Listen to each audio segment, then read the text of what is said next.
Ungalingi ukhohlwa ukuthi leyo yimpo obhekene nayo isazodlula. Noma ungabuke kuphelelwa amandla njengamanje amandla akhe phela, kodwa ungakhohlwa ukuthi impi isazodlula. Leyo situation ostakhe kuyona njengamanje engaphumeki kuyona, ungakhohlwa ukuthi likhona ilanga la uzophuma kuyona.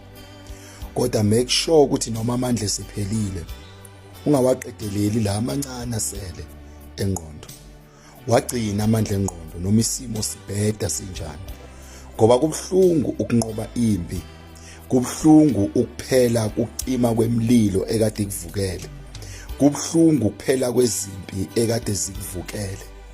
Zithi mase iphelile ziphele uphume ungasenangqondo. Balekile bafowethu ukuthi no matter noma isimo sihlukumeza kanjani, sishaya kanjani, protect your mind. Vikela ingqondo yakho. Ungavumi ukuthi isimo sikushaye sesikushayise engqondweni. Ivikele ingqondo. Ungavumi ukulahlekelwa izinto uzulahlekelwe na ingqondo. Vikela ingqondo yakho.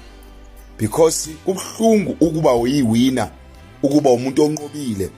Khuluma ukuthi unqobile, ubatshela abangalazi abantu. Ubatshele wonke amagama abangawazi, abatshengisa ukuthi awubhedelwa wena.